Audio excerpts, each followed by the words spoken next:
This is the 7th game in the Spring Online Chess Tournament, which started from February, and this is the final game finishing in April. Playing as white. This game is off of the back of the game 6, where it was a shocking game, a shocking opening from myself, and hoping to try and improve the performance in this particular game. I've had a few practice sessions, so feeling fairly comfortable and don't want Devilfinger to appear in this match. So we push through with e4, develop the knight, and then push through the center, trying to open up the center a bit, give some space for our pieces. Open up the bishop, ready for kingside castling, also protecting the pawn, and wanted to look at developing more pieces rather than attacking at this stage. Within the tournament setting thing, probably better, because the players are skillful, probably better to try and develop my pieces. So I brought the bishop out, protecting the knight. So the opponent's attacking through the center, so we actually grab the knight now because we're attacking their queen, so we win a bit of a tempo in terms of movement on the board. So they capture, so we can capture back. Gauge bar showing black is actually winning at this moment in time. I didn't feel they were winning. I did feel that my development felt slow, and it wasn't really the massive impact that I wanted to have attacking wise. So yeah, I'd probably say I'd agree with the evaluation bar on this one. So they actually captured. It's got a question mark on the inline notation there. I've kept that on just to just show the errors and the good moves, that type of thing. So we bring the queen through now. Could have gone on castle, but what I'm looking at is I didn't really want a split pawn, a single pawn, isolated pawn in the center of the board. So if his knight took the bishop, then our pawn would have to take. So I thought it's better to just bring the queen here to support that aspect. And they develop their bishop, so it's looking fairly equal now. Slightest of advantages, the only tiniest of advantages for white. So we can go on castle, and it's showing black is a little bit of advantageous here, tiniest of bits, but I wanted to get my king safe because I didn't really feel like I'd fully developed properly. At this stage I should be attacking and, you know, have my pieces all over their pieces. Again, it just felt like I'd developed myself into a defensive counter-attacking position. So they developed their queen. I wasn't really sure what that was for a moment, and then I had a look at the nice diagonal that he was having here. At this point I thought to myself, well, was this bishop move a waste of time? Was protecting this pawn here. Now he's attacking the pawn. There's nothing else that can defend. I can push this pawn up here to block it off, but I feel like I'm losing tempo. I'm not getting to develop my knight. Could put the knight in front, but then his knight would take. If the pawn takes, then the queen takes. So it was all feeling a little bit kind of messy in the early part of the game. The answer process didn't seem to be sitting right with me at the moment. I was being defensive. I was very concerned about that. And the last game, the game 6, came flooding back. Had I made a mistake? Had I made an error? And in my head I thought, well, I have made an error. I'm going to have to bring my bishop back to protect the pawn. I probably didn't have to bring the bishop back. I probably would have got away with a knight move, or ignoring the fact that the queen was going to take the pawn. But I really didn't want to take any chance in the game. I wanted to keep as tight as possible and defend the things that are undefended and attack pieces that are attackable. So this was me being a little bit cagey. I think I was overly cagey. So they come out and attack with their bishop now, because obviously I can see the chomping at the bit to get the pawn. So I did take a while over this next move. I was going to be taking the bishop, but I wanted to see how best I could take advantage of the fact that he's going to be also attacking our rook. So from that position, attacking here, if his queen did take the pawn,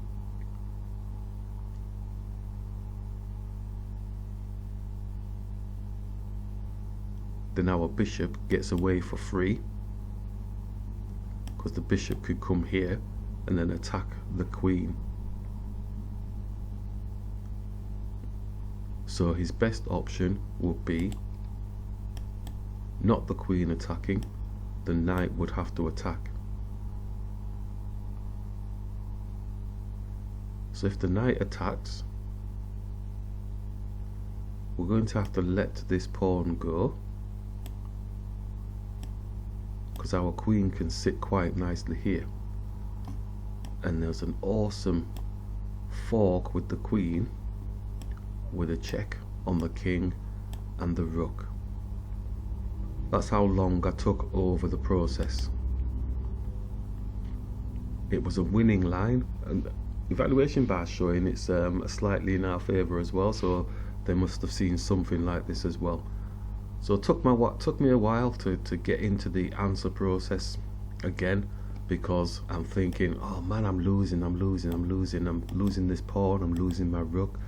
But re-evaluated the position on the board and looked at how I could effectively counter-attack. So we captured, and we waited for the queen to take the pawn, but they took with the knight. So we brought the queen up, ready to attack. One of the key things was moving it here also gave me an attack on the queen, because if I could get the queen off the board, I'd feel more comfortable about the game. So if he did decide to actually take the knight and bishop, then I could take his queen off the board. If his queen takes the pawn, we'll go through the process like we mentioned, which is the queen putting the check onto the rook, onto the king. So they actually took the pawn with the queen, and as you can see, it's showing that it's a bit of a blunder and white is in advantageous position, which is quite good. I didn't think it was that major a positional advantage at all. All I knew was somehow I could potentially be losing my rook if I don't play this right, and it was quite ideal for the answer process to be supporting me on this occasion. So we grabbed the pawn with a check on the king and the rook. King moves, so we've won that tempo. Now sat back, looked at the situation, says yes, I can rush to go and take the rook.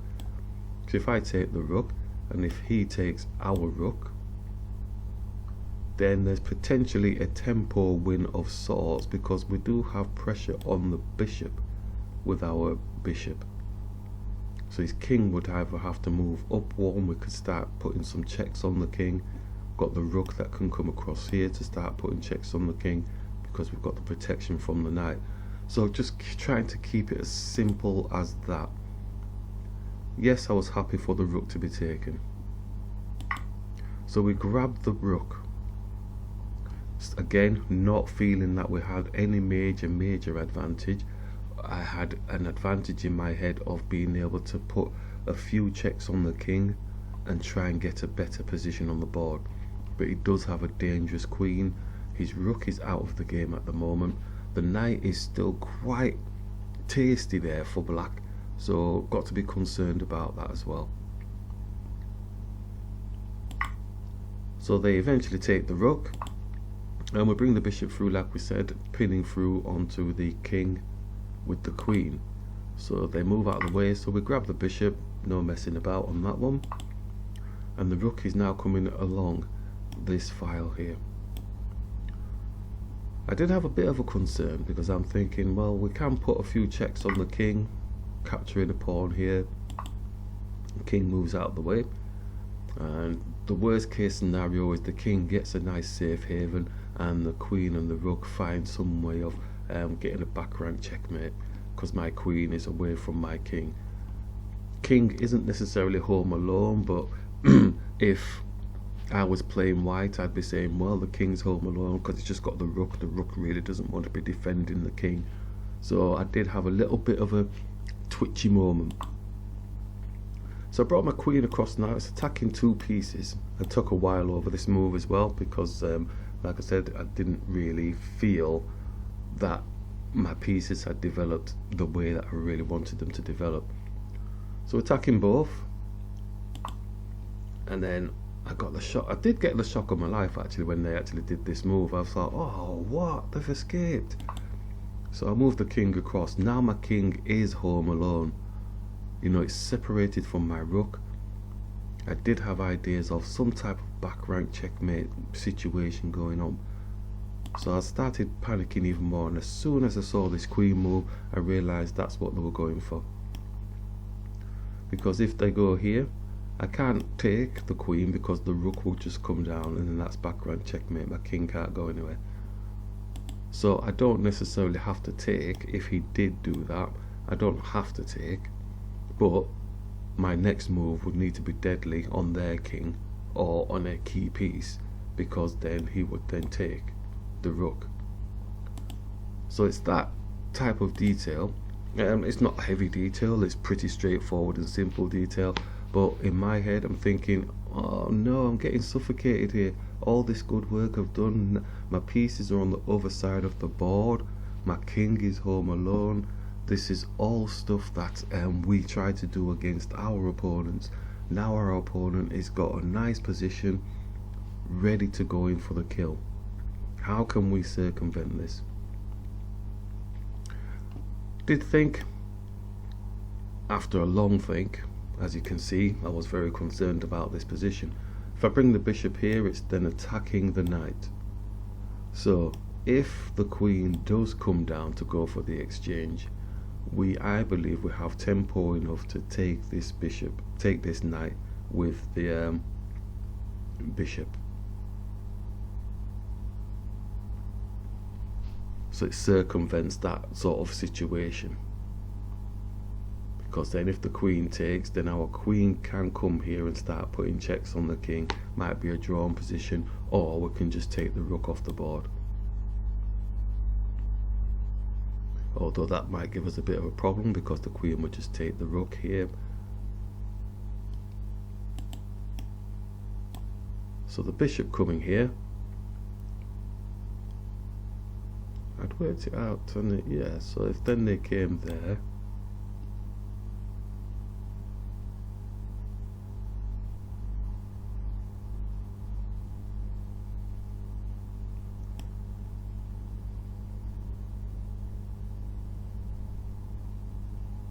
no, it wouldn't be that, would it?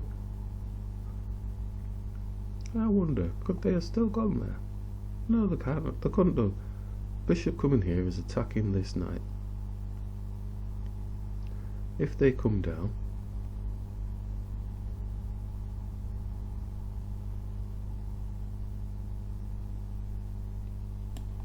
oops. If they came down, bishop takes the knight, bishop's on the queen. Queen takes the bishop, because we're a piece up anyway. Queen takes the bishop.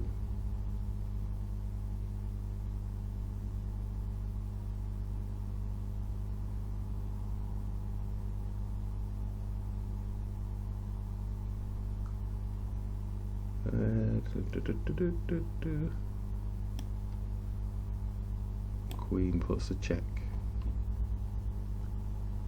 Queen, king can dance around. Yeah, so that was my only saving grace. Yeah. Even now, you know, this is why I took so long over this particular move. It was, I'm getting crushed. So that was the only move I could think that would save us. Give us that tempo to be able to start putting checks on their king.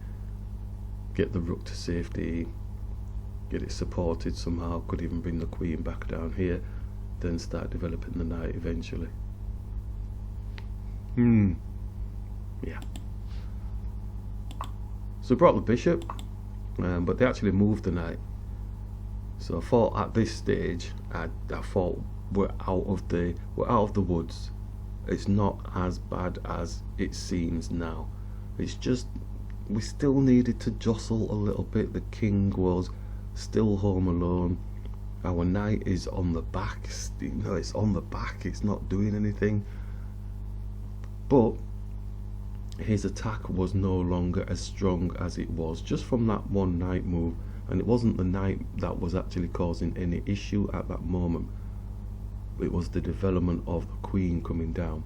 But because we had a little bit of a blocker to give them something else to think about, that allowed us to win a little bit of a tempo. So I decided to push on to the knight. So I really wanted to shoo it away, get it anywhere away from somewhere. So that and I did calculate they would actually drop it here. And I really don't know why, in a sense. I mean, it's got a 2-on-1, I suppose, on this pawn here, but I do have extra pieces on the board. So I thought I'm going to get this queen off the board. So I see the opportunity, just bring it down, because now we have a next way through to their king, which makes sense to me. I'm feeling like I'm under the cosh. The evaluation bar showing white is like out and out winning. Reverse that and put it as black is out and out winning. That was what my mind was thinking. My mind was thinking, my gosh, I need to really pull something out the bag here. Yes, I've got these 2 pawns here, but I don't seem to be able to get any activity to support them, to get them moving. He does have a pawn majority on the other side. I need to get this simplified. So they push the pawn, and I'm like, oh my, you don't even want to exchange. But I took that queen off the board quick time. So now I'm feeling more comfortable.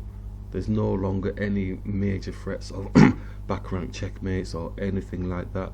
So now it's just a matter of jostling, potentially getting these pawns up to cause a bit of a threat, get the knight involved in the game eventually, and potentially start pressurizing more so these pawns, focusing here to try and get these pawns up. That will then should get the opponent making some sort of mistakes or errors, because they're having to defend these 2 pawns. We have the white square bishop that can potentially protect these pawns as they're pushing up. That was my thought process. I was happy. I was at the stage now that the evaluation bar is at, well, maybe not so high, probably just past the bar here. Yeah, so from being right down here with black being in advantage, I felt it jumped all the way up to about the halfway point, just past the halfway point. So I pushed the pawn up, so looking to elevate the pawns as best possible. So we pushed the next pawn and pushed further up so that we could get more extension of this pawn to this position here if need be. And now they start developing their knight. And I was looking at this position, I thought, oh, I've got him trapped and all that type of stuff. I thought, yes, I could push this pawn up, and then where does the knight go? So I was just focusing on the fact that he couldn't escape anywhere. And then later on I realised, oh well, it can actually go here. So but when you're in the game, you focus so much, and your vision just really tunnels down to what you expect it to be. Eventually I could get the knight out, and the knight was looking for juicy positions here, blocking off the rook, making them feel uncomfortable, putting a check on the king type situation. But we see a pawn here which is unprotected, so if the opponent forgets themselves, we can grab that. So we continue with the knight attacking the king, looking to improve the position. You know, it's got angles that it can move towards now, so looking quite nice. But the major thing, blocking the rook here, making that feel a bit uncomfortable. So now we're pushing the pawn up. We're looking to try and get some sort of access with the rook up to the back somehow.